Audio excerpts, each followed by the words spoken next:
Hello les amis, j'espère que vous allez bien et j'ai le plaisir de vous retrouver pour une nouvelle vidéo, donc pour la deuxième vidéo de ce calendrier de l'Avent.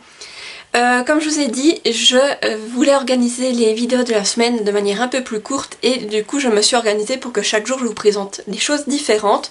Donc tous les lundis, en tout cas jusqu'au 24, vous allez retrouver les mentions honorable, c'est-à-dire si vous avez vu ma vidéo où je parle des services presse et de la manière dont je note mes livres, je vous la remets au cas où dans le petit i, je vous avais parlé de la manière dont je notais mes livres et du fait que j'avais beaucoup de mentions honorables. Les mentions honorables, ce sont des livres auxquels j'ai mis 9 sur 10, qui ont été de très bonnes lectures et auxquels il a manqué juste un petit quelque chose pour que ça atteigne le stade du coup de cœur. Donc j'ai décidé de les mettre en avant tous les lundis en vous en présentant deux. Donc c'est des lectures que j'ai fait cette année et donc j'avais envie de vous reparler car elles m'ont tout simplement marqué. Donc c'est parti pour cette vidéo, je vais vous présenter les deux lectures que j'ai choisies. Tout d'abord j'avais envie de vous parler, ou plutôt de vous reparler de Cendre de Marine Kalada. C'est en auto-édition. Voilà, je vous montre la couverture, elle est magnifique, en tout cas je l'adore. Alors pour le résumé, pour être sûr de ne pas vous spoiler, je préfère vous relire celui qui est derrière parce que je ne sais plus exactement ce qui est mentionné dedans et je n'ai pas envie de vous spoiler certains éléments. Deux dragons, une vieille légende, un passé oublié. À 18 ans, Fez se fait malmener par une bande d'amis étrangement soudés. Pour échapper à son triste quotidien, elle s'offre une virée au pays de Galles, lors de laquelle une vieille légende celtique l'interpelle plus que de raison. On raconte que des siècles plus tôt, deux dragons se seraient livrés un combat impitoyable avant d'être faits prisonniers des montagnes. Mais pourquoi cette légende l'obsède-t-elle autant? Et pourquoi l'animosité de ces bourreaux prend-elle alors des proportions si menaçantes? Serait-il possible que tout soit lié? Entre danger, secret, sorcellerie, histoire et amour, impossible. L'existence de Fez est sur le point de basculer ou de s'illuminer. Voilà, donc c'est une lecture que j'avais vraiment beaucoup aimée, comme vous pouvez vous en douter vu qu'elle a eu 9 sur 10. J'avais beaucoup aimé le fait de voyager au pays de Galles avec notre protagoniste parce que l'autrice nous décrit des paysages vraiment de nature, c'était juste incroyable. Et à un moment donné survient un élément qui m'avait tout simplement, que j'avais adoré parce qu'on introduit bien entendu une créature fantastique là-dedans vu qu'on parle de dragons. Et j'avais adoré tout cela. Et surtout ce qui a été très intéressant dans cette lecture, c'est le fait que Marine Kalada aime beaucoup jouer entre le passé et le présent. Donc tout par moment on avait des retours dans le passé pour nous expliquer ce qui s'était passé à l'époque. Et je trouvais ça très intéressant, mystérieux. Et j'étais vraiment prise dans cette histoire, je voulais savoir ce qui allait arriver. Donc si vous aimez tout ce qui est fantastique avec de la romance, je ne peux que vous recommander les livres de Marine Kalada. En tout cas moi je me suis régalée avec celui-ci. J'ai beaucoup aimé et j'en avais pas vu venir la fin tout simplement, ce retournement de situation qu'il y a à la fin. Et vraiment ça a été une très bonne lecture, je me suis régalée, la romance m'a beaucoup plu. Et notre protagoniste, voilà, j'ai vraiment tout aimé dans cette lecture. Il y a juste manqué je pense un petit quelque chose pour que j'ai le coup de cœur, mais je n'en étais pas loin en tout cas. Et vraiment, comme je vous dis, dès que j'ai commencé, je ne pouvais plus lâcher ce livre, je voulais connaître la suite et c'est pour ça du coup que il fallait que je vous en reparle. C'est une lecture en plus qui était très très belle comme je vous dis. Il y avait des très beaux passages, je me rappelle, mais je ne vais pas vous les dire pour ne pas vous spoiler. C'était une lecture qui faisait environ 340 pages.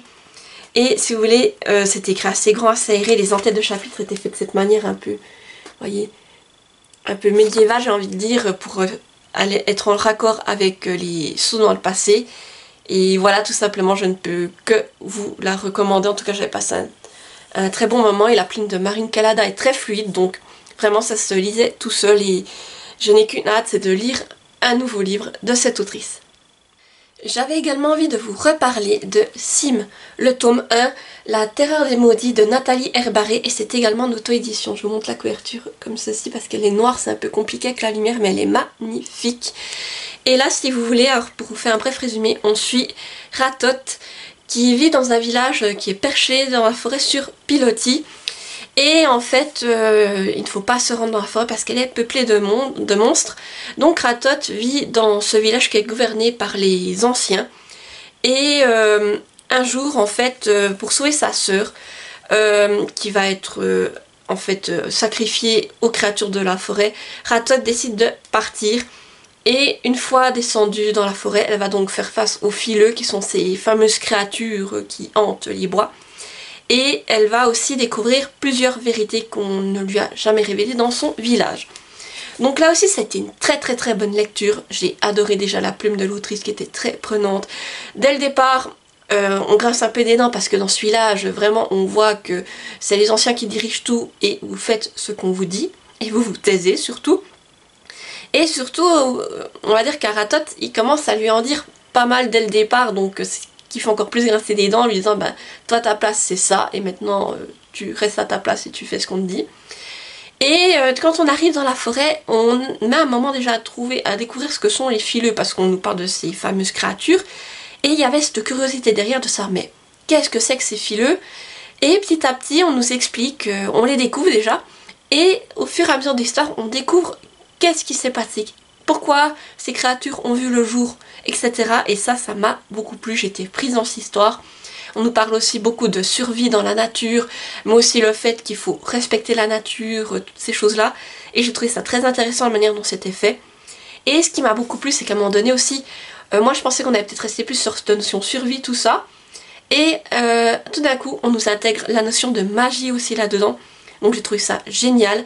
Et j'étais prise dans cette histoire et disons que le dénouement final c'est vraiment enchaîné, j'ai beaucoup apprécié et comme ça se termine, je n'ai qu'une hâte, c'est de lire le tome 2, de savoir ce qui va arriver à Ratot et surtout il y a encore beaucoup de mystères qui restent à élucider et voilà, j'ai vraiment adoré cette lecture là aussi. Si vous aimez tout ce qui est fantasy et que vous avez envie d'avoir une notion un peu d'aventure, tout ça, je pense que cette lecture est vraiment faite pour vous. En tout cas moi je l'ai adorée, je n'ai qu'une hâte de me jeter sur la suite. Et là en plus c'était une lecture qui était assez courte, vraiment je l'ai lue très vite, elle fait un peu plus de 200 pages et c'est écrit très grand et aéré aussi.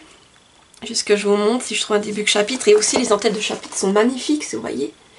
Mais voilà, mais vraiment je me suis régalée et je ne peux que vous mettre en avant ces deux livres car c'est de l'auto-édition et je pense que l'auto-édition doit être mise en avant parce que vous avez de très bons auteurs qui se cachent là derrière et surtout là ça a été deux excellentes lectures. Sim était dans un tout autre style que Cendre, mais franchement je me suis régalée avec l'un comme avec l'autre et je pense qu'ils vous feront plaisir si vous vous lancez dedans. En tout cas si vous aimez tout ce qui est fantastique, fantasy, ce sont de très bonnes lectures que je ne peux que vous recommander. Et voilà, j'arrive déjà au bout de cette vidéo. N'hésitez pas à me dire en commentaire si l'un de ces deux livres vous tente. Sinon, si vous êtes trop timide pour laisser un commentaire, mettez-moi un emoji. En référence à Cendre, vous pouvez me mettre une flamme ou un dragon. Et en référence à Sim, vous pouvez me mettre un loup. Sinon, comme d'habitude, n'hésitez pas à mettre un petit pouce en l'air pour soutenir la vidéo, activer la petite cloche pour ne pas rater les prochaines et surtout à vous abonner pour me soutenir car ça fait toujours plaisir. Voilà, donc comme vous avez pu le voir, on se retrouvera lundi prochain pour une nouvelle vidéo mention honorable. Et demain, vous aurez un tout autre concept. Donc, je vous dis à tout bientôt pour une nouvelle vidéo. Et du coup, à demain. Voilà, alors portez-vous bien et bye bye.